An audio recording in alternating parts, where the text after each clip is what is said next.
So how do we avoid trailer tire blowouts? We made one video on this before, but we needed to follow up with that because there's a few things based on the comments and other questions people give us that we just wanted to address. Now, I wanted to let you know that in the National Highway Traffic Safety Administration reported that in 2018, there were 738 tire-related fatalities that occurred within the United States. I mean, even one is too many, but 738 is ridiculous. Many of those were on trailers. So what can be done to avoid this? Because, you know, there's nothing that you can always do about maybe you pick up a nail or you have a road hazard, but there are things that you can do to avoid premature tire failure. One of the things you can do is always double check your air pressure. Make sure the air pressure in your tires is at its maximum inflation before you hit the road. Underinflation is one of the quickest ways for your tires to heat up and then explode, cause that premature tire failure. Second is don't overload your tires. Make sure you understand how much weight you have on the trailer, factor in the weight of the trailer and what you're putting on it, the payload, and make sure you're not overloading those tires. Overloading and underinflation are two of the quickest ways to have trailer tire failures. Next, you also don't want to go too fast for the speed rating on your trailer tires. Check them. Many trailer tires have a 65 mile an hour speed rating, but look on there. If they have, you can look at the service description. It'll have two numbers like 128, 126, and then a letter.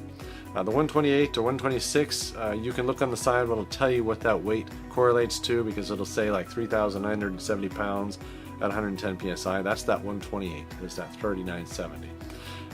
And then that letter, though, is your speed rating.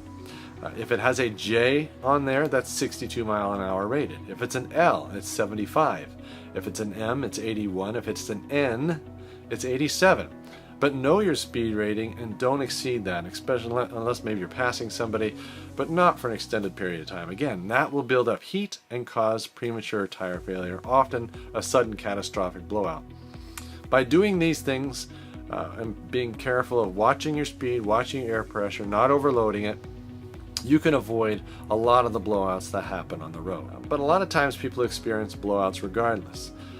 In 2010, I believe it was the November-December issue of Good Sam's Highways magazine, they did a survey of motorhome and trailer owners. And of the trailer owners, there was about 17,000 people who responded. 32% reported having a tire failure, either a blowout, or a tread separation, or some other kind of a defect in the tire within the last 3 years. 32%. Now let's put that in perspective. Reputable tire companies like Michelin will oftentimes recall LT tires for light trucks, when they have less than 1% of a failure rate. If you applied that same standard to trailer tires, all of them would have to be recalled at that rate. But 32% of those people were experiencing tire failures on their trailers, double the number of those from motorhome owners.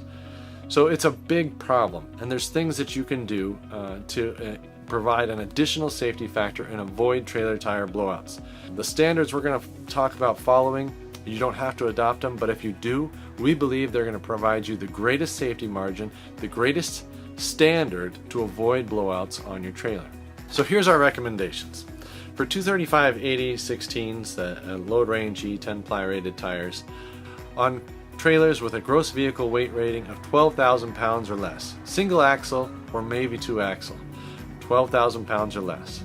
For the standard tire that's rated for 36/40, you're going to give yourself a nice margin, a safety margin there of about 1,600 pounds, I think it is. Yeah, 1,680 pounds when you're loading it. So to make it a lot less likely that you'll overload it, if you make sure your tires, the E-rated tires, are on trailers with a gross vehicle weight rating of 12,000 pounds or less.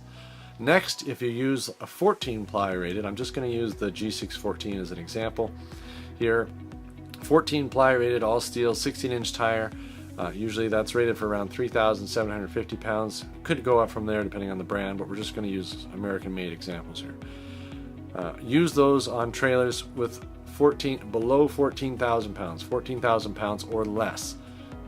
Again, two axle trailers, maybe three if it's below 14,000 pound gross vehicle weight rating. Once you get over that, we really recommend that you go into the 19.5s. So anything 14,000 pounds and over for a gross vehicle weight rating, we really recommend you start with a 225/70 19.5 load range G and go up from there.